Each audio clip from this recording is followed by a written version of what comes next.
எல்லோரும் பாபா நினைவில் குஷியாக இருக்கிறீங்களா? 23/3/2019 இன்றைய முரளியின் தலைப்பு இனிமையான குழந்தைகளே.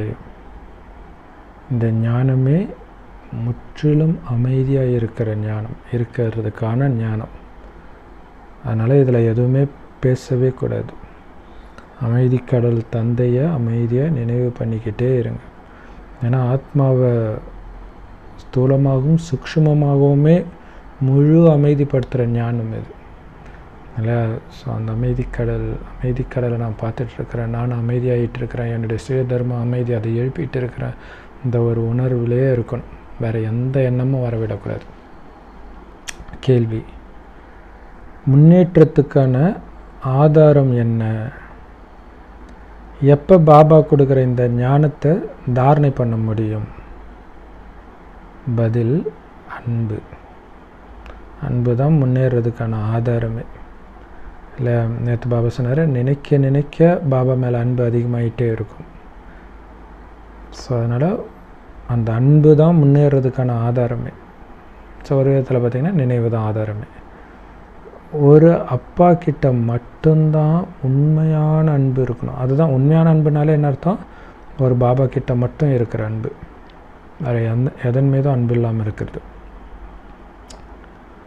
ஸோ பாபா பக்கத்திலே மதுபன்லே இருந்தும் உங்களால் முன்னேற முடியலன்னா பாபா மேலே நீங்கள் வச்சுருக்கிற அன்பில் குறை இருக்குதுன்னு அர்த்தம்.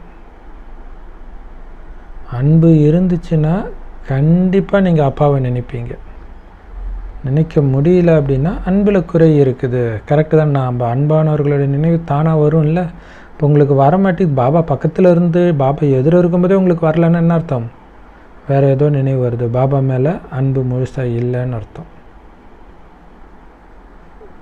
நினைவு பக்காவாக இருக்கும்போது தான் பாபா கொடுக்குற அத்தனை வழிமுறையும் உங்களால் நடைமுறைப்படுத்த முடியும், தாரணை பண்ண முடியும்.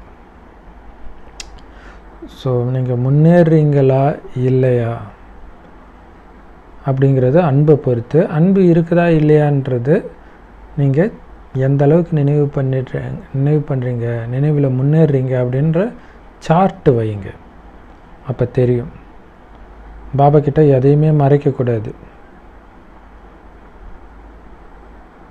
எந்த விஷயத்தையும் பாபா கிட்ட மறைக்காதீங்க. ஆத்ம அபிமானியாகி உங்களை மாற்றிக்கிட்டே இருங்க. ஸோ தப்பு பண்ணுறோம் அப்படின்னா தேக உணர்வில் தான் பண்ணுவோம். ஸோ அதை பாபாட்ட சொல்லும்போது பாபா சொல்கிறார், நீ இன்னும் ஆத்ம உணர்வில் வரல. ஸோ ஆத்ம அபிமானி ஆகுங்க. ஆக உங்களுடைய குணமெல்லாம் மாறிக்கிட்டே இருக்கும். ஸோ இது எல்லாமே பாபாவுக்கு நீங்கள் சார்ட் வைக்கும் பொழுது தான் தெரியும். ஓம் சாந்தி. குழந்தைகளே, உங்களை ஆத்மானு புரிஞ்சுக்கிட்டு உட்காருங்க. இல்லை, ஆத்மா நான் கேட்டுட்ருக்கிறேன், பரமாத்மா கிட்ட ஆத்மா கேட்டுட்ருக்கிறேன். ஸோ பாபா சொல்லுவார் இல்லையா, சிவலிங்கம் சுற்றி சாலிகிராமம் இருக்கும் அப்படின்ட்டு. ஸோ எங்கே அப்படி இருக்குதுன்னு தெரியலன்னா, ஸோ அது மாதிரி இருக்குது அப்படின்னா சிவபாபா ஆத்மா பரமாத்மா சொல்கிறாரு, சுற்றி குட்டி ஆத்மா கேட்குது. ஸோ அந்த மாதிரி தான் நீங்கள் இப்போ உட்காந்துட்டு கேட்கணும், அப்பாவை நினைக்கணும். ஒலிப்புள்ளி பேசிகிட்டு இருக்கிறாரு அப்படின்ற உணர்வோடு கேளுங்க. ஒரு புள்ளிக்கு இன்னொரு புள்ளி பேசிகிட்டு இருக்குது. இந்த புள்ளி இங்கே உட்காந்து கேட்டுட்ருக்குது. பாபா சொல்கிறாரு, போய் சபையில் சொற்பொழிவு நடத்துகிறீங்களே, ஆத்மானு உணர்ந்து நடத்துகிறீங்களா? ஆத்மானு புரிஞ்சிட்டு உட்காந்துட்ருக்கிறீங்களா? அல்லது உடம்புன்னு நினச்சிட்டு உட்காந்துட்ருக்கிறீங்களா அப்படின்னு கேட்குறீங்க. அதே மாதிரி இல்லை, நீங்கள் என்ன கேட்குறீங்களோ அதை இப்போ உங்ககிட்ட கேளுங்க. ஆத்மான்னு புரிஞ்சுட்டு உட்காந்துட்ருக்கிறீங்களா? ஸோ இதை எடுத்த உடனே பேசுறதுக்கு முன்னாடி ஆத்மாவுடைய அறிமுகத்தை கொடுத்துட்டு, இப்போ நம்ம சொல்ல போகிறத ஃபுல்லாக நீங்கள் ஆத்மா உணர்விலே கேட்கணும் அப்படின்னு சொல்லிட்டு ஆரம்பிக்கலாம். குறிப்பாக ஸ்கூல்ஸில், காலேஜில் கூட அமைதியாக இருப்பாங்க. அந்த ஸ்கூலில் பசங்களை கண்ட்ரோல் பண்ணுறது கஷ்டம்.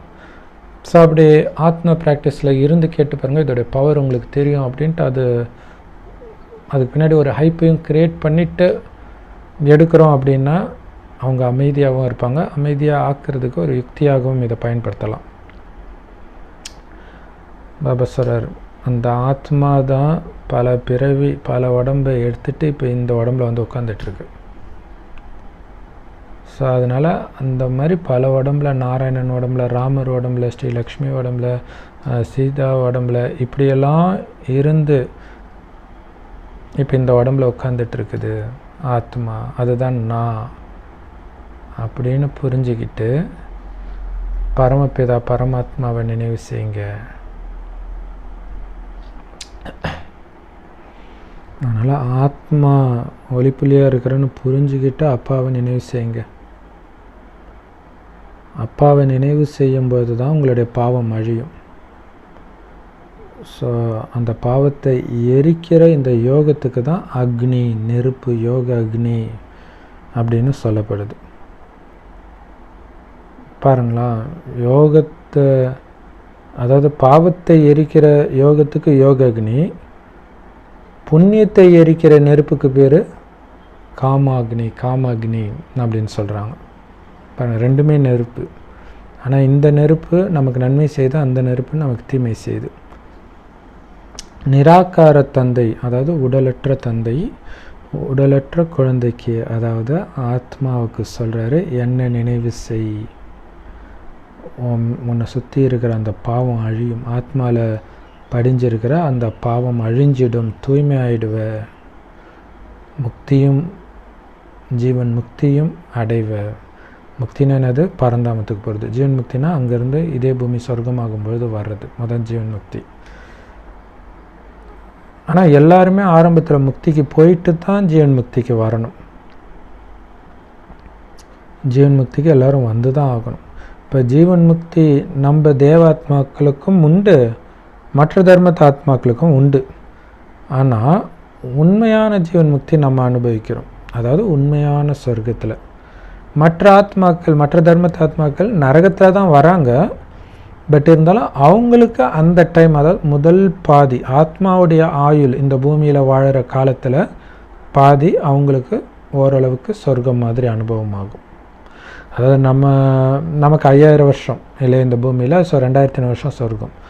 அவங்களுக்கு மொத்தமே 2000 வருஷம்தான் கிறிஸ்தவ ஆத்மானா 1000 வருஷம் சொர்க்கம் மாதிரி இருக்கும். அதனால் பாபா சொல்கிறாரு, அதனால தான் பாபா அடிக்கடி ஞாபகப்படுத்துகிறார், ஆத்மான்ற நம்பிக்கையோடு உட்காருன்னு அடிக்கடி ஞாபகப்படுத்துகிறார். சொல்கிறதெல்லாம் யாரோட கதை சொல்கிறார்? ஆத்மாவுடைய கதை சொல்கிறார். அதனால் ஆத்மானு உணர்ந்து கேளு.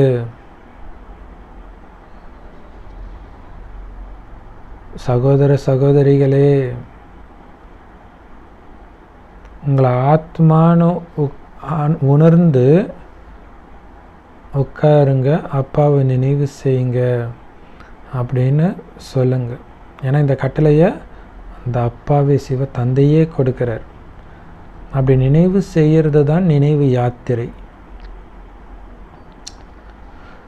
உங்களுடைய புத்தி யோகத்தை, அதாவது புத்தியின் தொடர்பை அப்பா கிட்ட செலுத்தினீங்கன்னா ஜென்ம ஜென்மாந்திர பாவம் அழிஞ்சிடும் இல்லையா? செம்பொன் நிறமான உலகத்தில் நட்சத்திரம் மாதிரி ஜொலிக்கிற அந்த அப்பாவை புத்தினால நினைக்க நினைக்க பல ஜென்மமாக சேர்த்து வச்ச பாவம் அழிஞ்சிடும். அடிக்கடி பாபா இதை உங்களுக்கு புரிய வைக்கிறார், ஞாபகப்படுத்துகிறார். அப்போ தான் உங்களால் ஆமாம் ஆத்மா அழிவற்றது, தேகம் அழியக்கூடியது அப்படின்னு புரிஞ்சிக்க முடியுன்றார். பாருங்களா, இருக்கிறதுலே ரொம்ப ஈஸி, பட் அதை உணர்றதுக்கு எவ்வளோ நேரம் ஆகுது பாருங்க. அதனால தான் தினம் தினம் சொல்லிக்கிட்டே இருக்கிறார். அழிவற்ற ஆத்மா அழிக்கூடி இந்த உடம்பை எடுத்து நடிக்குது. ஆனால் ஒரு லெவலுக்கு, ஒரு டைமுக்கு அப்புறம் இந்த உடம்பை விட்டுட்டு இன்னொரு உடம்பை எடுத்து வேற நடிக்குது. ஸோ உடல் எடுத்த உடனே அது ஆத்மான்றதே மறந்துடுது, உடல் உணர்வில் வந்துடுது. ஸோ அதனால் அமைதி இழந்துடுது. அதுக்கு தான் பாபா சொல்கிறார், ஆத்மாவுடைய சுய தர்மம் அமைதி, ஆத்மாவுடைய சுய தர்மம் அமைதி ஆத்ம உணர்வில் இருந்தால் அந்த அமைதி இருக்கும். ஒரு விதத்தில் பார்த்திங்கன்னா இறந்தாங்க, குறிப்பாக தற்கொலை, ஆக்சிடெண்ட், அவங்களாம் பேயா அலையிறதுக்கு முக்கியமான காரணம் விகார எண்ணங்கள், பற்றும் காமமும் தான். அப்போ அதை அலைய விடுறதுக்கு இன்னொரு காரணம் என்ன அப்படின்னா, இந்த நாடகப்படி அது உடம்பு கிடையாதுன்னு உணரணுன்றதுக்காக தான். இல்லை, ஏன்னா உடல் இல்லாமல் அது அலையுது, அப்போ நான் உடல் கிடையாதுன்னு தெரியுது இல்லையா. சதான் பாபா சொல்ற, ஆத்மாவுடைய சுய தர்மம் அமைதி. அது தன்னுடைய சுய தர்மத்தையே தெரிஞ்சிருக்கலை, தன்னுடைய உண்மையான குணம் என்னென்னு தெரிஞ்சிருக்கலை. டக்கு டக்குன்னு தேக உணர்வு, டக்கு டக்குன்னு கோபம், காமம், இதே தான் வந்துட்டுருக்குது. இப்போ பாபா சொல்கிறார், என்னை நினைவு செய்யுங்க, பாவம் அழிஞ்சிடும். நினைவு பண்ணிகிட்டே இருந்தீங்கன்னா பாவம் அழிஞ்சிடும். ஸோ இதுதான் எல்லாத்துக்கும் ஆதாரம், இதுதான் எல்லாத்துக்கும் அடிப்படை, ஃபஸ்ட்டு பேசிக். என்னது? நினைவு. அப்பாவை நினைவு செய்யுங்க, ஆத்மான்னு உணர்ந்து நினைவு செய்யுங்க, ஆத்மாவின் சுய தர்மத்தை உணர்ந்து அமைதியாக நினைவு செய்யுங்க. முதல்ல பண்ண வேண்டிய முயற்சியே இதுதான். எல்லையற்ற தந்தை, அனைத்து ஆத்மாக்களின் தந்தை சொல்கிறாரு ஆத்மாக்களுக்கு, நினைவு பண்ணுங்க. எந்த சாஸ்திரமும் நீங்கள் படிக்க வேண்டிய அவசியம் கிடையாது. இருந்தாலும் மக்களுக்கு புரிய வைக்கிறதுக்காக கீதையை எடுக்கிறீங்க உதாரணம் கொடுக்க. இருந்தாலும் கீதையை மட்டும்தான் சொல்கிறீங்க. மற்றவங்க கேட்குறாங்க, ஏன் மற்ற மதத்தை பற்றி, மற்ற வேதத்தை பற்றி, குறிப்பாக இந்தியாவில் எடுத்துக்கிட்டால் மற்ற வேதங்கள் பற்றி ஏன் சொல்ல மாட்டீங்கன்னு கேட்குறாங்க. ஸோ அதுக்கு தான் பாபா சொன்னார், வேதம் எந்த தர்மத்துடைய சாஸ்திரம்னு அவங்ககிட்ட கேளுங்க இல்லையா. ஏன் கீதையை மட்டும் சொல்கிறீங்க? மனு தர்மத்தில் இப்படி போட்டிருக்குதே, உபநிடதத்தில் இப்படி போட்டிருக்குதே, இந்த வேதத்தில் இப்படி போட்டிருக்குதே. பாருங்கள், நாங்கள் இந்து தர்மத்துடைய வேதமான கீதைக்கு விளக்கம் சொல்லுவோம், மற்றதெல்லாம் சொல்கிறீங்களா, அது எந்த தர்மம்? சூப்பராக கேட்குறாரு. எந்த தர்மம் அது? ஆரிய தர்மம் அப்படின்னு சொல்லுவாங்க. அப்போ கேளுங்க, ஆரியர்னு யாரை சொல்கிறீங்க? அது இந்து தர்மம் கிடையாது. ஆதி சனாதன சார்ந்தவர்கள், அதாவது ஆதியில் இருந்தவங்க தேவதா தர்மத்தை சார்ந்தவங்க தான், ஆரியர்கள் கிடையாது. இப்போ நீங்கள் ஆரியர்னு சொல்கிறீங்களா, அது எந்த தர்மம்? ஆரிய சமாஜத்தை சார்ந்தவங்களுடைய தர்மத்தினராக வேணால் இருக்கலாம், ஆனால் ஆரிய தர்மம்ன்ற பேரே கிடையாது அப்படின்றார் பாபா. ஆக்சுவலாக இந்து தர்மமே கிடையாது இல்லையா, ஆதி சனாதன தேவி தேவதா தர்மம் தான் இருந்துச்சு. இப்போ ஆரியர்ன்றது ஆரிய சமாஜத்தை சார்ந்ததாக இருக்குமே தவிர ஆரிய தர்மம்னு ஒன்று கிடையாது. அப்படி இருந்தால் அதை யார் ஸ்தாபனை பண்ணாங்கன்னு சொல்லுங்கள் அப்படின்னு கேட்க சொல்கிறார் பாபா. ஸோ கீதையை மட்டும் எடுத்து சொல்கிறோம், ஏன்னா தேவதா தர்மத்தை உருவாக்கிய நூல்ன்றதுனால. ஆனால் உண்மையிலே நீங்கள் அந்த கீதையை கூட எடுக்க தேவையில்லை, பக்தி மார்க்கத்தின் கீதையை கூட தொட தேவையில்லை. ஏன்னா இங்கே பாபா சொல்லி கொடுக்குறதுலாம் என்னது, உங்களை ஆத்மான்னு ஒன்று அப்பாவை நினைவு செஞ்சால் சதா பிரதானமாக ஆகிடுவீங்க. அதை தான் சொல்கிறார். மெயினாக இதை தான் புரிய வைக்கணும். ஏன் அப்பாவை நினச்சாதான் சதா பிரதானமாக ஆகணுமா அப்படின்னா, ஆமாம், ஏன்னா இப்போ எல்லாருமே தமோ பிரதானமாக இருக்கிறாங்க, யாருக்குமே வழி தெரியாது. ஸோ பரிசுத்தமாக இருக்கிறது ஒரு சிவத்தந்தை மட்டும்தான், அவரை நினைக்கும் போது தான் நம்மளும் தூய்மையாக ஆக முடியும். அப்படின்னு அந்த ஒரு தந்தை, சிவத்தந்தையுடைய அறிமுகத்தை தான் கொடுக்கணும், அப்பாவுடைய மகிமையை மட்டும்தான் செய்யணும். நீங்கள் சுயம் தந்தையை மட்டுமே நினைவு பண்ணிட்டு இருக்கும்போது தான் இது உங்கள் வாயிலிருந்தே வருன்றார். அது ஏன் வர மாட்டேங்குது அப்படின்னா, நீங்கள் அப்பாவை அந்த அளவுக்கு நினைவு செய்யலை.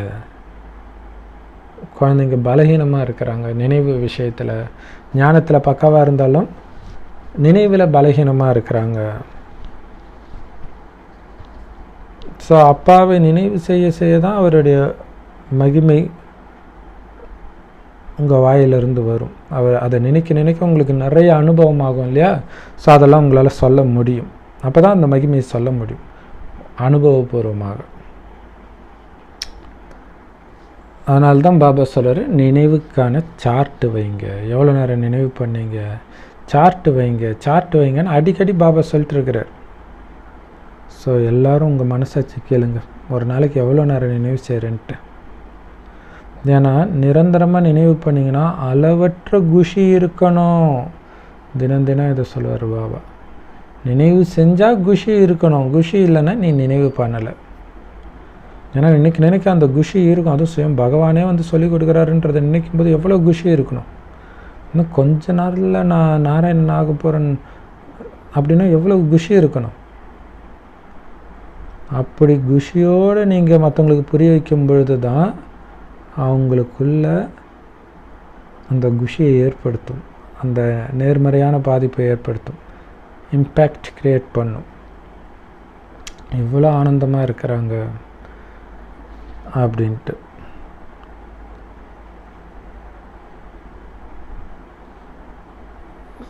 இது பார்த்திங்கன்னா அந்த சீரடி சாய்பாபா அந்த படம் ஹிந்தின்னு நினைக்கிறோம். அதில் பார்த்திங்கன்னா அவர் பேசுகிறது வேறு ஏதோ ஒரு லெவலில் இருந்து பேசுகிற மாதிரியே தெரியும். நம்ம இதில் சொல்லணும்னா ஆத்ம உணர்வில் பேசுகிற மாதிரியே இருக்கும். ஸோ அந்த ஒரு போதை இறைவனோட கனெக்ட் ஆகியே பேசுகிற மாதிரி. ஸோ அந்த மாதிரி நம்மளது இருக்கணும். அப்போ தான் அந்த குஷி தெரியும். இங்கே என்ன நடந்தாலும் உங்களுக்குள்ளே அந்த குஷி இருக்கிறது தெரியும். மற்றவங்களுக்கும் குஷியை ஏற்படுத்துவீங்க. அப்போ தான் உங்கள் வாயிலிருந்து வர வார்த்தை உங்களுடைய பார்வை அந்த குஷியை ஏற்படுத்தும். ஆத்மா நான் பேசுகிறேன், என்னுடைய சகோதர ஆத்மா நீ தெரியுதா அப்படின்னு மைண்டுக்குள்ளே அந்த ஆத்மாவை பார்த்து பேசிக்கிட்டே பேசணும். அப்போ தான் அந்த குஷி வரும் இல்லையா? அவங்களுக்கு தெரியல, ஆனால் நெருக்கமான ஆத்மாவாக ஒரு ஏதோ ஒரு ஜென்மத்தில் இருந்துருக்குது, என் கூட சொர்க்கத்தில் வந்திருக்குது அப்படின்ற உணர்வோடு அந்த ஞாபகத்தோடு பேசணும். பாபா சொல்றார், சகோதர சகோதரிகளே உங்களை ஆத்மான்னு புரிஞ்சுக்கோங்கன்ற விஷயத்தை முதல் விஷயமா சொல்லுங்க. இதுதான் மெயின். இங்கே மெயின் என்னது? நீங்கள் பாவிகள்னு புரிஞ்சுக்கோங்கன்னு இயேசு சொன்னார். ஆனால் இங்கே ஆத்மான்னு புரிஞ்சுக்கோங்க. அதில் பாவம் வந்திருக்கு, அது செகண்ட் லெசன். ஃபஸ்ட்டு லெசன் என்னது? நீங்கள் ஆத்மான்னு புரிஞ்சுக்கோங்க. அதை விட்டுட்டாங்க எல்லாருமே. வேறு எந்த சத்சங்கத்துலையும் எந்த மத கூட்டத்துலையும் உங்களை ஆத்மான்னு புரிஞ்சுக்கோங்கன்னு சொல்கிறது கிடையாது. அதனால் எதுவுமே சத்சங்கமே கிடையாது. சத்சங்கம்னா சத்தியத்தை பேசுகிற சங்கம் இல்லை, சத்தியத்தோடு இருக்கிற தொடர்பு. சங்கம்னா தொடர்பு, சத்தியத்தோட தொடர்பு எதுவுமே கிடையாது. அப்படி ஒரு சத்தியமான சங்கம் இருக்குதுன்னா அது இது ஒன்று தான்.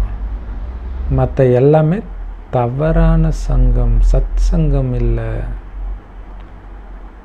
இங்கே பாபா சொல்லிக் கொடுக்குறது முற்றிலும் புது விஷயமா இருக்குது.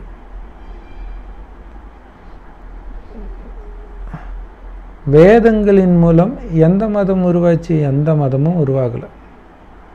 அப்படி இருக்க நாங்கள் எதுக்கு வேதத்தை பயன்படுத்தணும்? ஒரு தர்மத்தை படைக்கிற நூலுக்கு பேர் தான் வேதம், சரி தர்மசாஸ்திரம். வேதங்கள் எதையுமே உருவாக்கலையே. நீங்கள் ரிக்வேதா யஜுர்வேதா அது இதுன்றீங்களே, அதனால் எந்த தர்மம் உருவாச்சு? இப்போ நாங்கள் கொடுக்குற ஞானம் வேறு எங்கேயுமே கிடையாது, யார்கிட்டையும் கிடையாது. அதனால தான் ரிஷி முனிவர்கள் எங்களுக்கு தெரியாதுன்னு சொன்னாங்க. தெரியாதுனாலே நாஸ்திகர்கள் தானே அர்த்தம்? எப்படி சூப்பராக கேட்குறவன். தெரியலனாலே நீ நாஸ்திகன் தானேப்பா அர்த்தம். தெரிஞ்சுக்கிட்டால் தான் நீ ஆஸ்திகன். கடவுள் யார், நீ யார், கடவுளுக்கும் உனக்கு என்ன தொடர்பு, அவர் என்ன கொடுக்குறாரு, இவ்வளவும் தெரிஞ்சாதான் நீ ஆஸ்திகன். இல்லாட்டினா நீ நாஸ்திகன்தான். எதுவும் தெரியலனாலே நீ நாஸ்திகன்தான். ஸோ இது வரைக்கும் நாஸ்திகனாக தான் நம்மளும் இருந்திருக்கிறோம். இப்போ தான் பாபா சொல்கிறார், ஆஸ்திகன் ஆகுங்க. உங்களை ஆத்மான்னு நினைங்க. ஆஸ்திகன் ஆகிறதுக்கு முதல் ஸ்டெப்பு தன்னை அறிதல். தன் ஆத்மான்னு உணருங்க.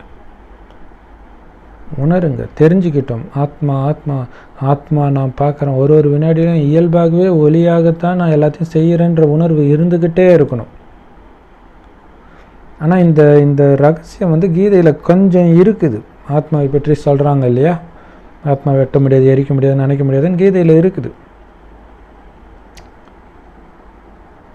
வேதங்களில் கொஞ்சம் கூட கிடையாது. கீதையிலையாவது கொஞ்சம் இருக்குது, வேதங்களில் கிடையவே கிடையாது.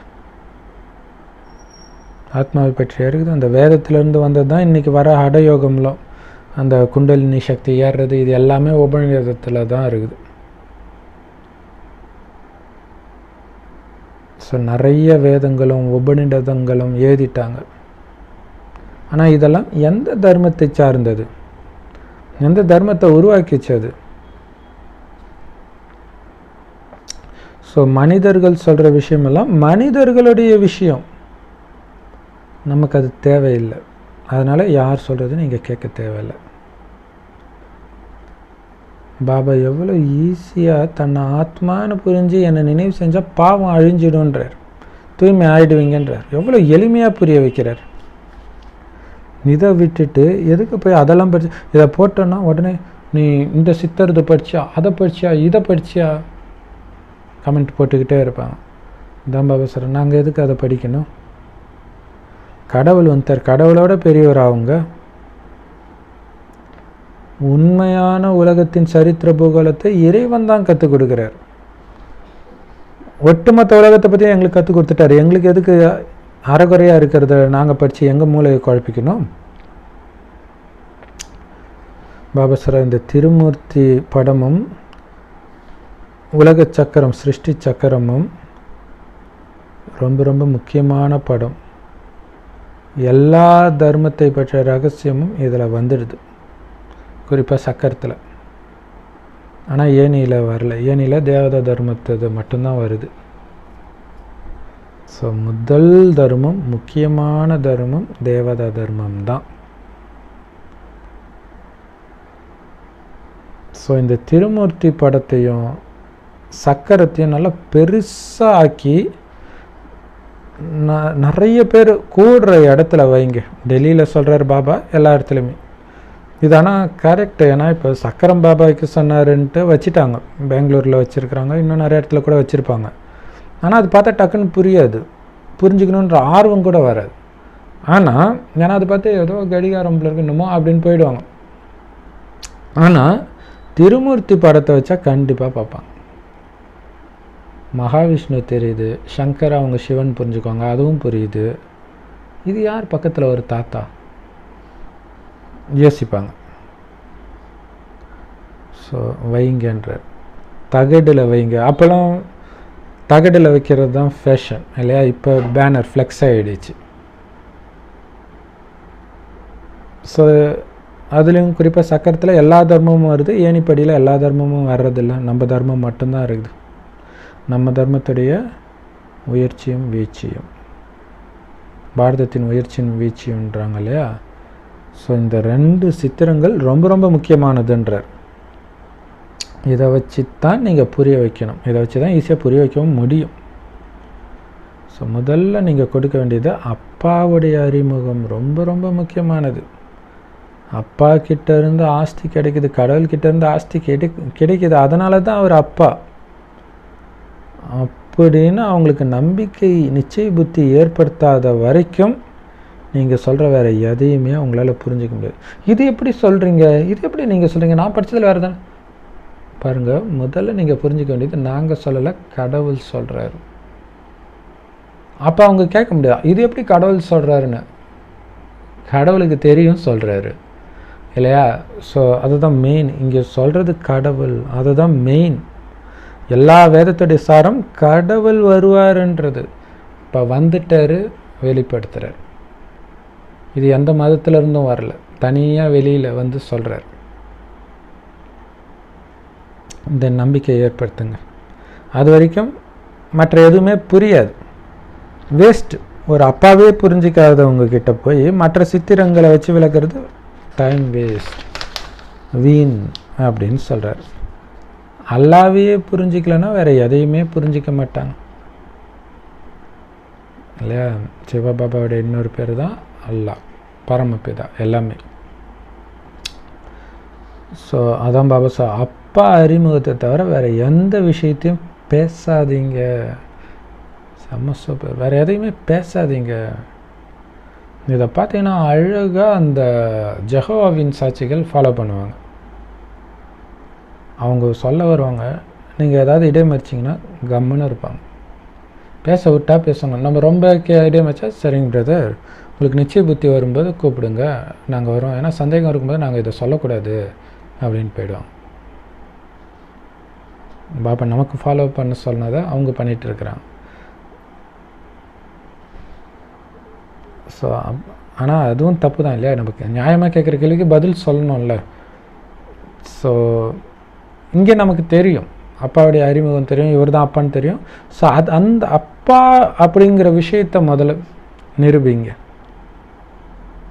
அப்பா கிட்ட இருந்து தான் ஆஸ்தி கிடைக்குது, எல்லையற்ற ஆஸ்தி கிடைக்குது. இந்த மாதிரி ஈஸியான விஷயத்த கூட புரிஞ்சிக்க மாட்டுறாங்களேன்னு பாபாவுக்கே தோணுதான்.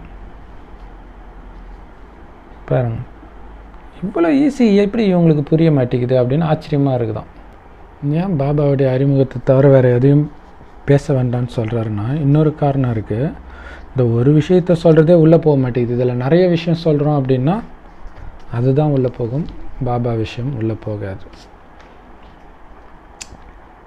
சரி, பாபா சொல்கிறாரு, உங்கள் ஆத்மாவுடைய தந்தை சிவன், அவர்கிட்ட இருந்து தான் அழிவற்ற ஆஸ்தி, பல ஜென்மத்துக்கு உங்களை தொடர்ந்து வர ஆஸ்தி, இந்த குடும்பத்தில் தான் நீங்கள் பிறக்கணும், அது எல்லாமே அப்பா கிட்டேருந்து சிவன்கிட்டேருந்து கிடைக்கிது அப்படின்னு புரிய வைங்க.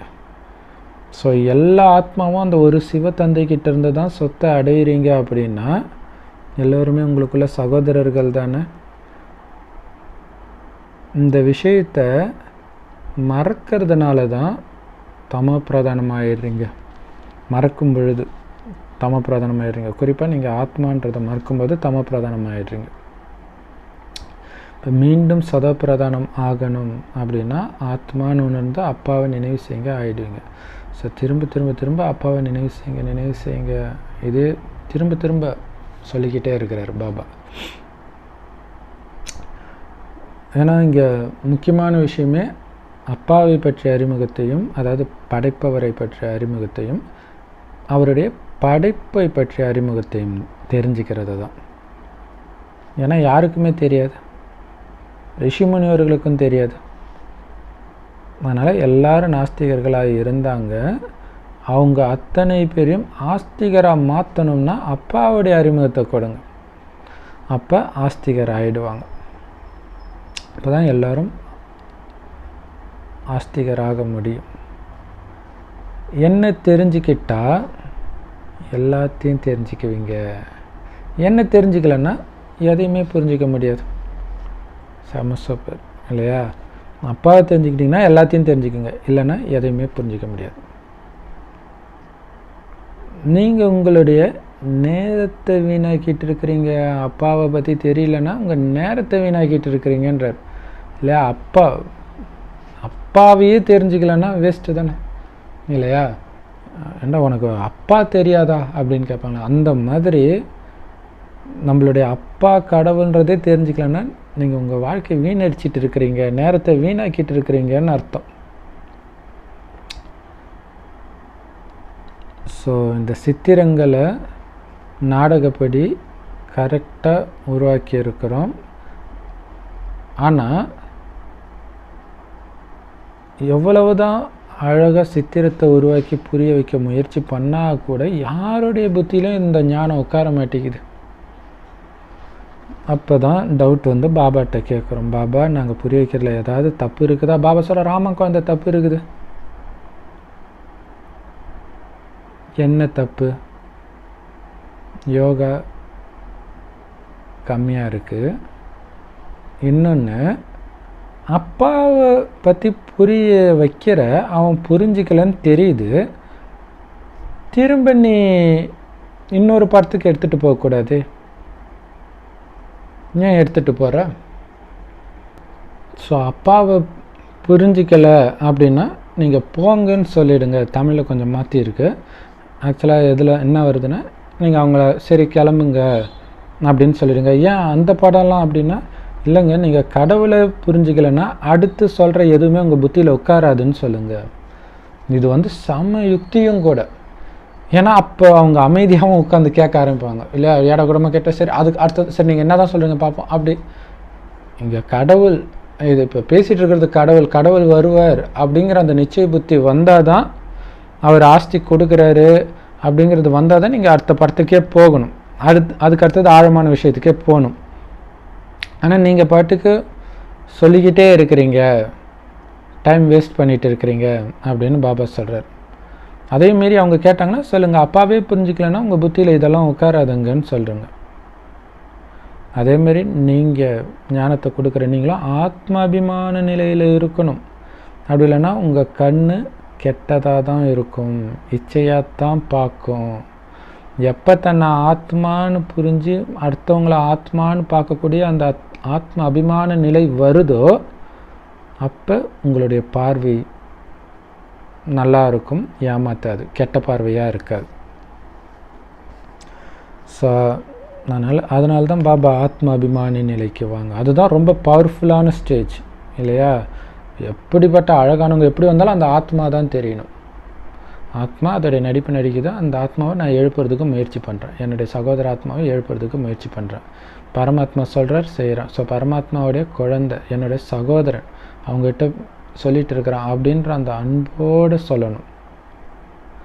அப்படி ஆத்ம அபிமான நிலை இல்லைன்னா மாயா உங்களை ஏமாற்றிக்கிட்டே இருக்கும், பாவம் மேலே பாவம் செய்ய வச்சுக்கிட்டே இருக்கும். நீங்கள் கொடுக்குற ஞானம் தைக்காது. அதனால் பாபா சொல்றார், முதல்ல ஆத்ம அபிமானி ஆகுங்க. ஆத்ம அபிமானி ஆகணும் முதல்ல. ஆத்ம அபிமானியாக இருக்கிறீங்களா இல்லையான்றது சார்ட்டு பார்த்தா தெரியும். சார்ட்டு காட்டுங்க, சார்ட்டு எழுதுறீங்களா அப்படின்னு கேட்குறார் பாபா. இன்னைய வரைக்கும் சார்ட்டு பொய்யா சொல்கிறீங்க, எழுதுறீங்க, இல்லை எழுதவே இல்லை, வெறும் பாவம் கோபம் இதெல்லாம் அப்படியே இருக்குது உங்ககிட்ட அப்படின்னா உங்களை நீங்களே அழிச்சிட்டு இருக்கிறீங்க. காமம் கோபம் இதெல்லாம் இருக்குதுன்னா உங்களை நீங்களே அழிச்சிட்டு இருக்கிறீங்கன்னு புரிஞ்சுக்கோங்க இல்லையா? இன்னும் ஆத்மா, அதாவது என்ன, ஒருத்தங்க அழகாக இருக்கிறாங்க அப்படின்னா அழகாக இருக்கிறாங்கன்னு எண்ணம் வருது, டக்குன்னு அது ஆத்மா தானே அப்படின்னும் போது என்ன, அந்த அழகாக இருக்கிறன்ற அந்த எண்ணத்தை ஸ்வாகா பண்ணுறீங்க. அதுதான் உடலை ஸ்வாகா பண்ணுறது. அப்படின்னு என்ன அர்த்தம்? உடலின் உணர்வு, உடல்ன்ற உணர்வை ஸ்வாகா பண்ணுறோம். அப்படி இல்லை ஸ்வாகா, அதுக்கு தான் தைரியம் வேணுன்றார் இல்லையா?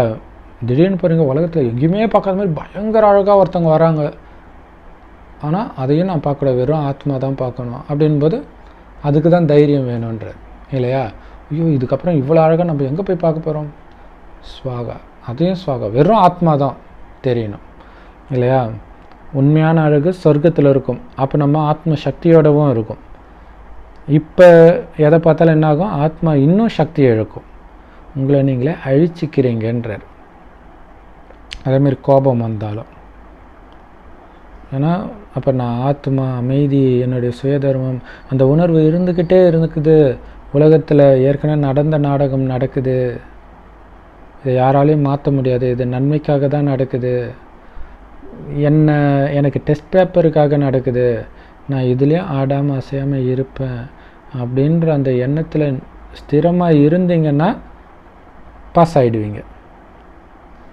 கோபம் வராது, இல்லாட்டினா தான் கோபம் வரும். அப்போ உங்களை நீங்களே அழிச்சிக்கிறீங்கன்றார். ஆனால் கண்டிப்பாக காமத்தை கோபத்தை தூண்டக்கூடியவங்க உங்களை சுற்றி வந்துக்கிட்டே இருப்பாங்க கடைசி வரைக்கும். ஆனால் நீங்கள் பாஸ் ஆகிட்டே இருக்கணும், அல்லது உங்கள் கூடவே கூட இருக்கலாம். ஆனால் அது ஜெயிக்கணும், அதுதான் மெயின். ஸோ பாபா சார்ட்டை பார்க்குறார், குழந்தை நடத்தையை பார்க்குறார், குழந்தை உண்மை எழுதியிருக்கா இல்லை இதுக்கு என்ன அர்த்தம்னே தெரியாமல் எழுதியிருக்குதா? நினைக்கிறதுனா என்னென்ன அர்த்தம் தெரியாமல், ஆத்ம உணர்வுனா என்னென்ன தெரியாமல் இத்தனை மணி நேரம் இருந்தேன், இப்படி இருந்தேன், அப்படி இப்படின்னு எழுதுதா அப்படின்னு பாபாவுக்கு சார்ட்டை பார்த்தா தெரியுது. ஒன்று பொய் எழுதியிருக்கணும், அல்லது இது பொய்னே தெரியாமல் எழுதியிருக்கணும். எல்லா குழந்தைங்களுக்கும் பாபா சொல்கிறார், சார்ட் எழுதுங்க. ஏன்னா எந்த அளவுக்கு நினைவில் இருக்கிறீங்கன்றது தான் மெயினாக சாட்டில் எழுதணும். ஸோ எந்த அளவுக்கு நினைவில் இருக்கிறீங்களோ அந்த அளவுக்கு சேவை பக்காவாக இருக்கும். யோகத்தில் இல்லைன்னா சேவை செய்ய முடியாது. உங்கள் அம்பில் கூர்மை இருக்காது.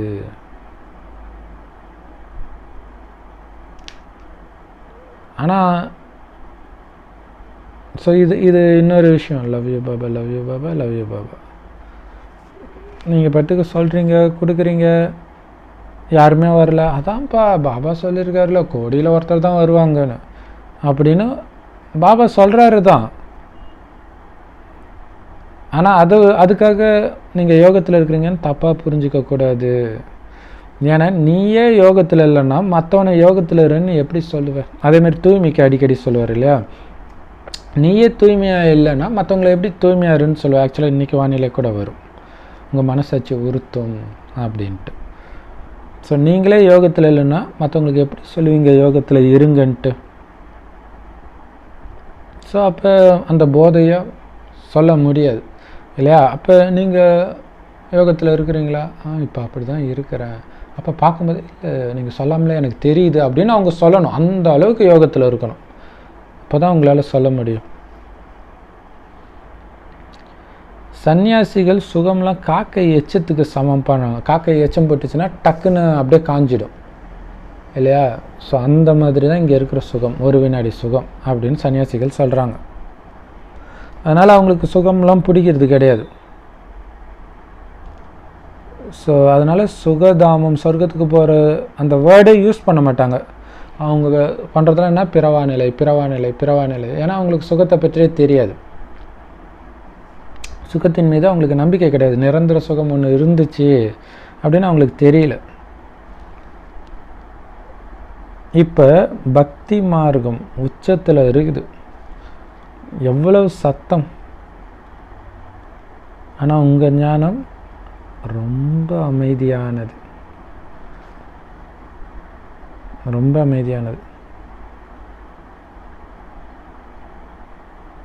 ஸோ சின்ன வயசில் எப்போனே தெரியல, எப்போவோ திடீர்னு இந்த ஜெயினர்கள் கோயிலுக்குள்ளே யாரோ அழைச்சிட்டு போன மாதிரி ஞாபகம்.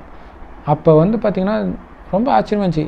எந்த இடமே இவ்வளோ அமைதியாக இருக்குது, ஏன் இவ்வளோ அமைதியாக இருக்குது? அங்கே பார்த்திங்கன்னா சும்மா போய் உட்காந்து அப்படி தியானம் பண்ணிட்டு வந்துடுவாங்க. ஸோ அது நமக்கு டிஃப்ரென்ஸ் தெரியுது இல்லையா? ஸோ அந்த மாதிரி இடம்தான் இது இல்லையா? ஆனால் அங்கே ஞானம் கிடையாது, சும்மா உட்காந்து தருவாங்க. ஆனால் இங்கே ஞானம் இருக்குது, அமைதிக்கான ஞானம் இது. தந்தை அமைதி கடல் அப்படின்னு சொல்லுங்கள். அதனால்தான் இங்கே எந்த சத்தமும் கிடையாது, பாட்டு பஜனை எதுவும் கிடையாது. ஆத்மான்னு புரிஞ்சுக்கிட்டு அப்பாவை நினைக்கணும், அவ்வளவுதான். இங்கே அமைதியும் பாபா நினைவின் ஆதாரத்தில் தான் உங்களுக்கு கிடைக்கணும். ஆனந்தமும் பாபா மற்றும் ஆஸ்தியின் அல்லது ஞானத்தின் நினைவின் ஆதாரத்தில் தான் கிடைக்கணும். பாட்டை போட்டால் தானாக ஒரு சந்தோஷம் வரும், அது நமக்கு கிடையாது. நினைவின் மூலமாக அதை வர வைக்கணும். அப்போ தான் நீங்கள் கரெக்டாக யோகத்தில் இருக்கிறீங்கன்னு அர்த்தம். பாட்டு போட்டால், பக்தி மார்க்கத்து பாட்டு போட்டாலே, ஏன் சினிமா பாட்டு போட்டாலே கூட தான் ஒரு சில பாட்டு அமைதியை கொடுக்கும் இல்லையா? இங்கே அமைதியாக உட்காந்து அப்பாவை நினைவு செய்யணும், ஆஸ்தியை நினைவு செஞ்சு அதன் மூலமாக ஆனந்தத்தை வர வைக்கணும். அதுதான் கரெக்டான ஆனந்தம். ஏன்னா அமைதி கடலானவர், அவரை நினைவு செஞ்சால் உங்களுக்கு அமைதி கிடைக்கும். ஆனந்த கடல் நினைவு செஞ்சால் உங்களுக்கு ஆனந்தம் அனுபவம் ஆகணும். கீதையில் ஆரம்பத்திலும் கடைசியிலும் மன்மனாபவன்னு இருக்குதுன்னு சொன்னார் இல்லையா? அந்த வார்த்தையை கூட நீங்கள் யூஸ் பண்ணாதீங்கன்னு சொல்கிறார். ஏன்னா மன்மனாபவன்றது சமஸ்கிருத வார்த்தை, இந்தியாவுடைய மொழி ஹிந்தி தானே, அப்புறம் எதுக்கு சமஸ்கிருதத்தை யூஸ் பண்ணுறீங்க? எப்படி சூப்பராக சொல்கிற பாருங்களா. நாஸ்திகர்களும் சமஸ்கிருதத்தை எதிர்க்கிறாங்க, பாபாவும் அதை எதுக்கு யூஸ் பண்ணுறீங்கன்றார். ஏன்னா பாரதத்துடைய மொழி, யாருமே பேசாத மொழியிலே இறைவன் ஞானத்தை கொடுப்பாரு. ஸோ தமிழ்நாட்டை பொறுத்த வரைக்கும் நமக்கு கவலையே இல்லை. ஏன்னா மன்மனாபவன்ற வார்த்தை நம்ம சொன்னாலே அவங்களுக்கு புதுசாக இருக்கும், அப்படின்னு என்னன்னுவாங்க. அதனால் அவங்கள ஆச்சரியப்படுறதுக்கு வைக்கிறதுக்கும் தேவையில்லை. ஏன்னா அப்படின்ற வார்த்தைக்கு அர்த்தமும் அந்த வேர்டை கேட்டதே கிடையாது இங்கே யாருமே இல்லையா? ஆனால் ஹரே ராதா ஹரே கிருஷ்ணா குரூப் அவங்க அவங்க கேட்டிருப்பாங்க. ஸோ அவங்களுக்கு நம்ம சொல்லலாம்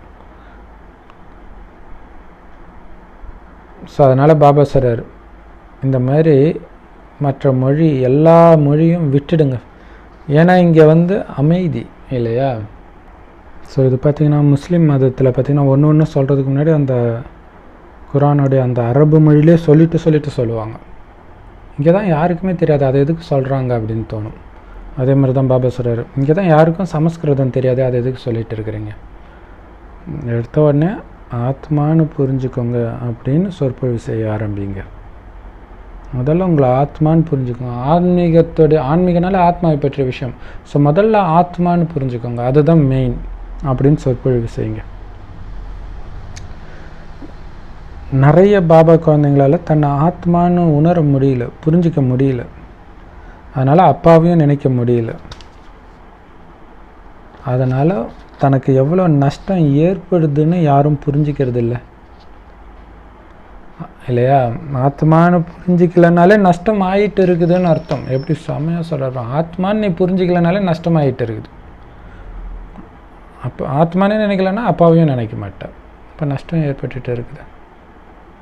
ஸோ அப்பாவை நினைக்கிறதுல தான் நன்மை இருக்குது, லாபம் இருக்குது. ஸோ திரும்ப பாபா அந்த யோகத்தை வச்சே தான் இப்போ ஒரு லைனுமே அதே தான் இல்லையா. ஆத்மானு புரிஞ்சு அப்பாவை நினைவு செய்யுங்க. வேறு எந்த சத்சங்கத்துலேயும் இப்படி சொல்கிறது கிடையாது. ஒரே இடத்துல உட்காந்து எல்லா குழந்தைங்களும் அப்பாவை நினைப்பாங்களா என்ன? எழுந்தாலும் உட்காந்தாலும் அப்பாவுடைய நினைவு எப்போவுமே இருக்கும்ல. அந்த மாதிரி உங்களுக்கு நினைவு இருக்கணும். ஸோ எப்படி இந்த ஸ்தூல உடலுடைய அப்பா கணவன் நேச்சுரலாக எப்போவும் ஞாபகம் இருக்குது இல்லையா. நான் இவருடைய மனைவினா நான் இப்படி தான் இருக்கணும் ஞாபகம் இருக்குல்ல.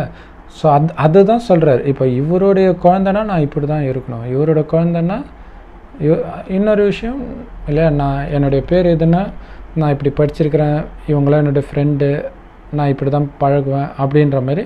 ஆத்மானா நான் இப்படி தான் இருப்பேன் அப்படின்னு இருக்கணும். அப்போ தான் நீங்கள் ஆத்மானு உணர்றீங்கன்னு அர்த்தம். ஸோ பாபாவுடைய குழந்தைனா இப்படி தான் நடக்கணும், அவருடைய மாணவன்னா அவர் சொன்னபடி தான் நடக்கணும்ன்ட்டு நீங்கள் நடந்தால் தான் அவருடைய மாணவன். ஸோ இது ஒரு இடத்துல உட்காந்து தான் பண்ணணுன்னு இல்லை இல்லையா. குழந்தைங்க உட்காந்ததான் எனக்கு அப்பாவே ஞாபகம் வருதுன்னா சொல்லுவாங்க. அந்த மாதிரி நீங்கள் என்ன காரியம் பண்ணாலும் அப்பாவுடைய நினைவும் நான் ஆத்மான்ற நினைவும் இருந்துக்கிட்டே இருக்கணும். ஆத்மா அபிமானி பயிற்சி பண்ணிக்கிட்டே இருக்கணும். ஆனால் நீங்கள் இந்த பயிற்சியை விட அதிகமாக பேசுகிறதுல கவனம் செலுத்துறீங்க. பாபா சொல்ற அந்த அளவுக்கு பேசுகிறதுல கவனம் செலுத்த வேண்டாம், பேச வேண்டாம். நினைவு யாத்திரை தான் ரொம்ப முக்கியமான விஷயமே. யோக அக்னி மூலமாக தான் நீங்கள் தூய்மை ஆக முடியும். எல்லாருமே இப்போ துக்கமானவர்களாக இருக்கிறாங்க. தூய்மை ஆனால் தான் சுகம் கிடைக்கும். ஏன் துக்கமாக இருக்கிறாங்க? ஏன்னா அழுக்காக இருக்கிறாங்க. அப்போ அழுக்கு போகணுன்னா யோக அக்னியின் மூலமாக தான் போகும். அப்போ தான் தூய்மை ஆக முடியும். ஸோ இந்த நினைவு யாத்திரை தான் ரொம்ப ரொம்ப முக்கியமானது. ஸோ திரும்ப பாபா அந்த பாயிண்ட்டுக்கே வர்றார் இல்லையா. பேசுறதுல கவனம் கொடுக்காதீங்க, தேகத்தை பார்க்காதீங்க, ஆத்மா அந்த உணர்வில் இருங்க. இந்த நேரத்தில் எல்லாருமே துக்கமானவர்களாக இருக்கிறாங்க, தூய்மை இல்லாததுனால. தூய்மை ஆனால் தான் சுகம் கிடைக்கும். தூய்மை ஆகணும்னா ஆத்ம அபிமானியாகி அப்பாவை நினைக்கணும். அப்போ தான் தூய்மை ஆக முடியும். இந்த விஷயத்தை நீங்கள் புரிய வைக்கணும் மற்றவங்களுக்கு அப்படின்னா நீங்கள் ஆத்ம உணர்வில் இருந்து புரிய வைக்கணும். அப்போ தான் அவங்களுக்கு புரியும், இந்த ஞான அம்பு தைக்கும். சிலர் தானே காமத்தில் மூழ்கி கிடந்துக்கிட்டு மற்றவங்கள காமத்தை விடுங்க, விகாரமற்று இருங்க அப்படின்னு சொன்னால் அவங்களுக்கு இந்த அம்பு பதியாது. ஸோ காமம் மட்டும் இல்லை, எல்லா விகாரமுமே. அப்போ அது பதியாது. இவங்களே எல்லாத்துலேருந்தும் விலகி இருக்கும்போது தான் பார்க்குறவங்களுக்கு நம்மளும் இவங்கள மாதிரி ஆகணுன்ற ஆசை வரும். பாபா சொல்றார், குழந்தைகளே நீங்களே நினைவு யாத்திரையில் இருக்கிறது கிடையாது. அதனால தான் அம்பு தைக்க மாட்டேங்குது. நீங்கள் விடுற அம்பு எல்லாமே மொக்க அம்பாக இருக்குது, ஷார்ப்பாகவே இல்லை. ஏன்னா யோகம்ன்ற கூர்மை இல்லை. நீங்கள் நினைவு யாத்திரையில் இருந்தால் தான் அம்பு தைக்கும். அப்போ தான் அந்த அம்பு ஷார்ப்பு. இப்போ என்ன, அது அம்பு வந்து ஷார்ப் ஆகுதுன்னு அர்த்தம்.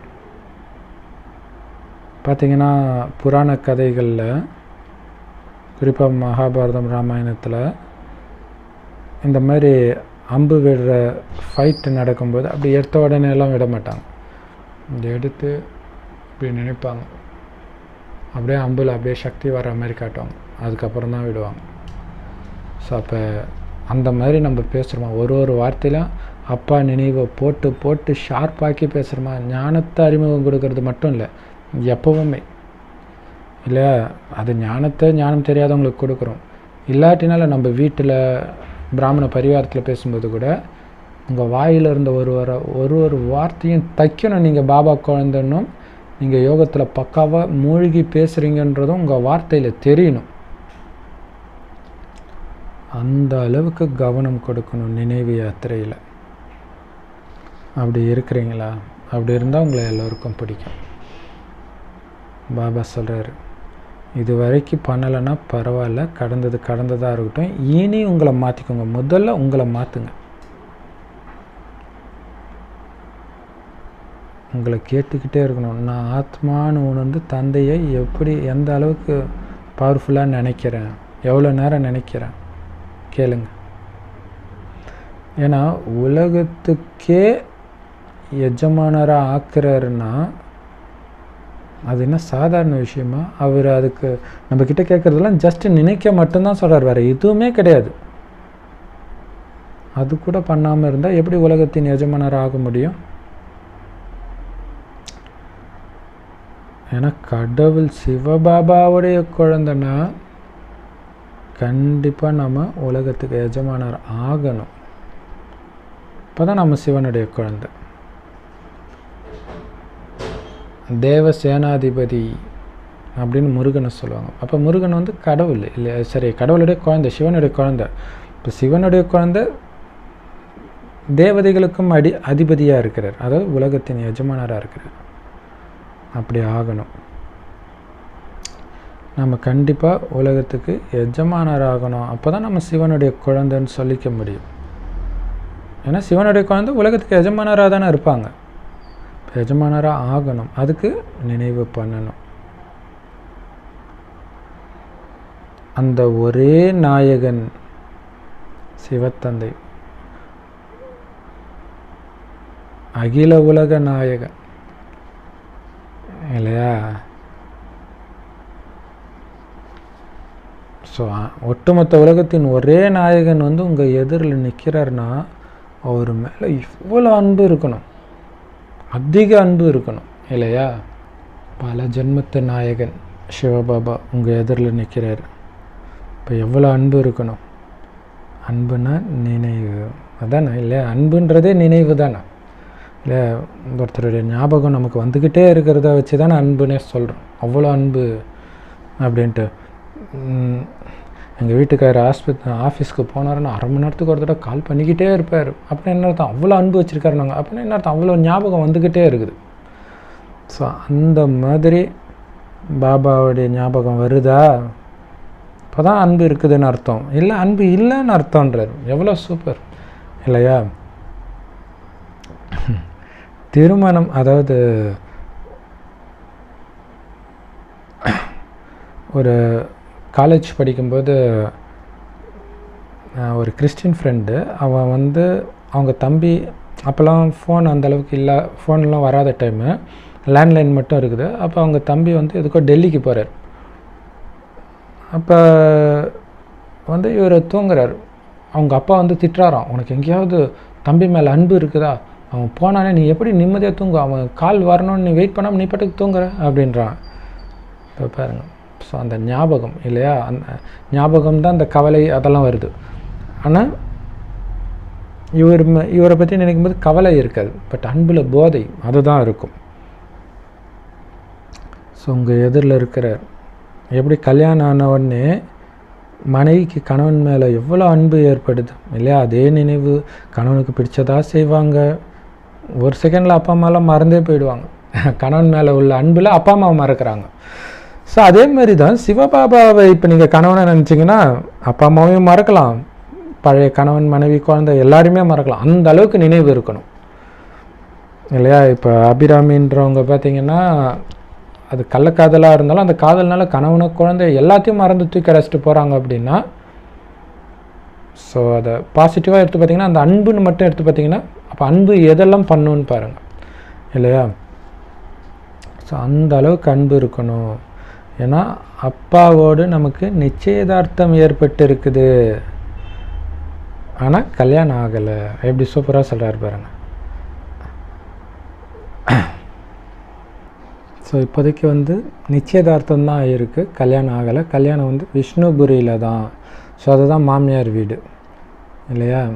ஸோ முதல்ல அப்பா வீட்டுக்கு, அதாவது சிவபாபா பரந்தாமத்துக்கு போயிட்டு அங்கேருந்து மாமியார் வீடு, அதாவது விஷ்ணு வீட்டுக்கு போவீங்க. நிச்சயதார்த்தத்தோடைய குஷி மட்டும் குறைவாக இருக்குமா என்ன இல்லையா? ஸோ இப்போ அப்பாவோட நமக்கு நிச்சயதார்த்தமாகி இருக்குது. நிச்சயதார்த்தமாச்சுன்னா நினைவு உறுதியாகிடும் இல்லையா? ஒரு பொண்ணுக்கு ஒரு பையன்தான் நிச்சயம் வந்துருச்சுனாலே அவங்களுடைய நினைவு இருந்துக்கிட்டே இருக்கும் அப்படின்னு சொல்கிறார். இப்போ பாருங்கள், அது இன்னொரு விஷயம் என்னென்னா, இப்போத்தைய உலகத்தை விட்டுட்டு கொஞ்சம் ஒரு 2-3 தலைமுறை முன்னாடிலாம் பார்த்திங்கன்னா பெண்ணுக்கு அந்த அன்பெல்லாம் அப்பா அம்மா கிட்டே தான் இருக்கும் கல்யாணம் வரைக்குமே இல்லையா? வேறு எங்கேயுமே போகாது. இப்போ தான் லவ் கிவன் போகுது. ஸோ அதுக்கப்புறம் நிச்சயதார்த்தமான பிறகு தான் இன்னொருத்தர் மேலே அன்பு போகும். ஸோ அதே மாதிரி தான் இங்கே நம்மளுடைய அன்பெல்லாம் எங்கே இருக்குது? பாபா கிட்டே இருக்குது. சத்யுகத்திலும் நிச்சயதார்த்தம் ஏற்படுது. ஸோ இது என்னென்னா ஆத்ம உணர்வில் புரிஞ்சுக்கணும், புதுசாக அவங்களுக்கு புரியாது. ஸோ முதல்ல பாபா கிட்ட போயிட்டு அடுத்தது சத்யுகத்துக்கு வரும். இப்போ நிச்சயதார்த்தம் ஏற்பட்டாலே குஷி அதிகமாகிடணும். ஸோ குஷி ஆகலை அப்படின்னா அந்த அளவுக்கு உங்களுக்கு நிச்சய புத்தி வரல அப்படின்னு அர்த்தம்.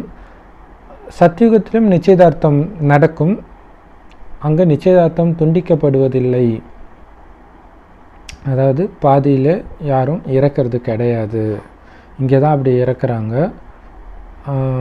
அப்புறம் பிரியவும் செய்கிறாங்க இல்லையா? அங்கே அப்படிலாம் நடக்காது. பாபா சொல்கிறார், குடும்பத்தில் இருந்தாலும் நீங்கள் தூய்மையாக இருக்கணும். ஆனால் சில குழந்தைங்க பாபா கூடவே இருந்தால் கூட எந்த விதமான முன்னேற்றமும் இல்லை, அதாவது பாபாவுடைய நினைவு இல்லை. காரணம் பாபா மேலே அன்பு இல்லை. அன்போடு வர குழந்தைங்களுக்கு தான் முன்னேற்றம் ஏற்படும். நினைவு இல்லை அப்படின்னா அன்பும் இருக்கிறது கிடையாது. இல்லை, எந்த அளவுக்கு நினைக்கிறோமோ அந்த அளவுக்கு அன்பும் ஏற்படும். பாபா கொடுக்குற ஞானமும் தாரணை ஆகும். ஸோ நினைவு இல்லைன்னா அன்பும் இல்லை, ஞானமும் தாரணை ஆகாது. பகவானுடைய மகா வாக்கியம், காமம் மகாசத்ரு, மிகப்பெரிய எதிரி இந்த காமம். துவாபரக ஆரம்பத்துலேருந்து கலியுக இறுதி வரைக்கும் துக்கம் கொடுக்குது அப்படிங்கிற செய்தியை எல்லோருக்கும் குழந்தைகளாகிய நீங்கள் தான் கொடுக்கணும். தூய்மையான சத்தியுக சொர்க்கத்துக்கு எஜமானராக இருந்த நீங்களே தான் இப்போ கீழே விழுந்த அழுக்கா ஆகியிருக்கிறீங்க. இது கடைசி பிறவி, மீண்டும் ஆரம்பத்துக்கு போகணும். அதனால் தூய்மையாகுங்க. காமச்சிதையில் உட்கார்ற பழக்கத்தை விட்டுடுங்க. ரொம்ப முக்கியமானது இல்லையா? 2500 வருஷம் காமச்சிதையில் உட்கார்ந்த பழக்கம் உங்களை மீண்டும் மீண்டும் பிடிச்சி இழுக்க ட்ரை பண்ணும். இருந்தாலும் அந்த பழக்கத்தை விடுங்க. ஏன்னா இருக்கிறதுல அதிக அடிமை ஆக்கின ஒரு பழக்கம்னா அது காமம் தான். அதை விட்டுடுங்க. எப்போ நீங்கள் இதை பாபா நினைவில் இருந்து யோகத்தில் இருந்து சொல்கிறீங்களோ அப்போ தான் மற்றவங்க புத்தியில் இது உட்காரும். அது வரைக்கும் உட்காராது. ஏன்னா மிகப்பெரிய எதிரியை வெளில சொல்கிறீங்க, சாதாரண விஷயம் கிடையாது இல்லையா? ஞான அம்புல யோகத்தின் கூர்மை இருக்கணும். அப்போ தான் இந்த ஞான அம்பு உள்ளே போய் தைக்கும். ஸோ முதல் முக்கியமான விஷயமே இதுதான் இல்லையா? காமத்தை விடணும், பாபா நினைவில் மூழ்கணும் அப்படிங்கிறது தான். பாபா நாங்கள் அதிகமாக முயற்சி பண்ணுறோம், இருந்தாலும் சில குழந்தைங்க தான் பாபா குழந்தை ஆகுறாங்க அப்படின்னு குழந்தைங்க சொல்கிறாங்க. பாபா சொல்கிறார், யோகாவில் இருந்து புரிய வைங்க, நினைவு யாத்திரையில் நிரந்தரமாக இருக்கிறதுக்கு முயற்சி பண்ணுங்க. அதில் குறை இருக்குது, அதனால தான் அதிக நேரம் எடுத்துக்கிறீங்க, ஆனால் கம்மியான பேர் தான் உருவாகுறாங்க. ராவணன் கிட்ட தோல்வி அடைஞ்சு விகாரிகளாக ஆகிட்டீங்க, இப்போ நிர்விகாரிகளாகுங்கள். ராவணன் கிட்ட தோத்ததுனால விகாரி ஆயிட்டீங்க. இப்போ பாபா நினைவிலிருந்து விகாரம்னா என்னன்னே தெரியாதவர் நிர்விகாரி ஆகுங்க. நினைவு மூலமாக மட்டும்தான் உங்களுடைய அனைத்து மன ஆசைகளும் 21 பிறவிக்கு நிறைவேறப் போகுது. ஸோ எல்லாமே நினைவின் ஆதாரத்தில் தான் இருக்குது, பாபாவின் நினைவின் ஆதாரத்தில். அந்த நினைவுனாலேயே ஆசைனா என்னன்னே தெரியாத அந்த நிலை, உடல் உணர்வே சுத்தமாக மறக்கிற நிலையை அடையணும். அப்போ உங்களுடைய அனைத்து ஆசைகளும் நிறைவேறிடும். பாபா நம்மளை சொர்க்கத்துக்கு எஜமானராக்குறார். ஸோ நிறைய கட்டளை கொடுத்துக்கிட்டே இருக்கிறார், இப்படி செய் குழந்தை, இப்படி செய் குழந்தைன்னு சொல்கிறார். ஆனால் குழந்தைங்க அதை எடுத்துக்கிறது இல்லை, அந்த கட்டளையை நிறைவேற்றுறது கிடையாது, மற்ற விஷயங்களில் போயிடுறாங்க.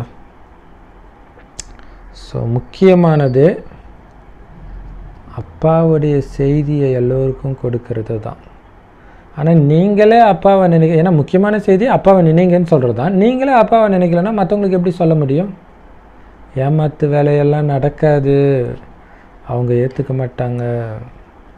ஸோ இதோடைய நினைவு தான் அங்கே மற்ற மதங்கள்லாம் தீர்க்கதரிசி கள்ள தீர்க்கதரிசின்னுலாம் சொல்லிட்டு இருக்கிறாங்க இல்லையா, அந்த மாதிரி ஆகிடும்.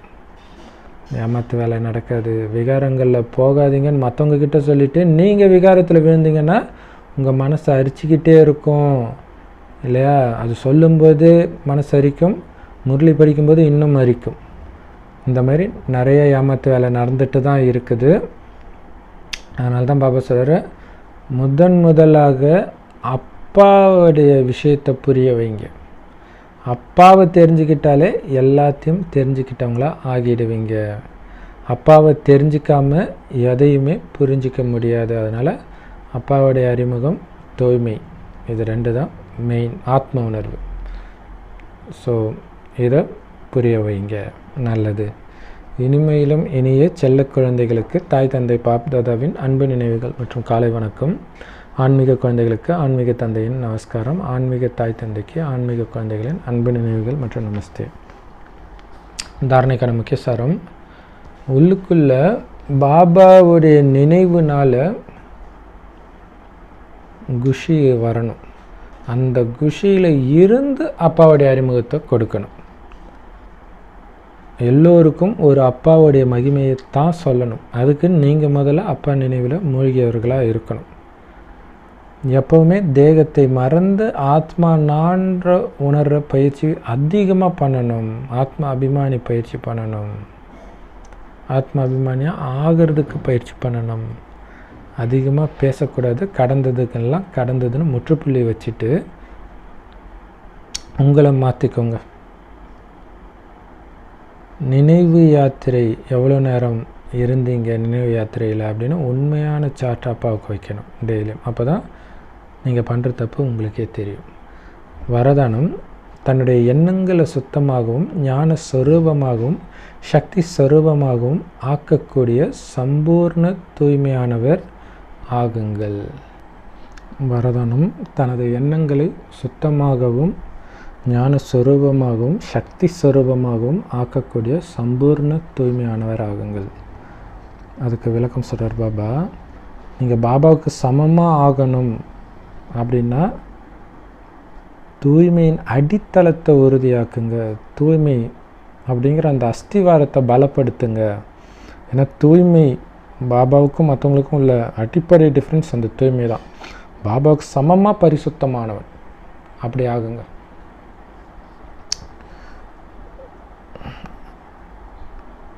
அடித்தளத்தில்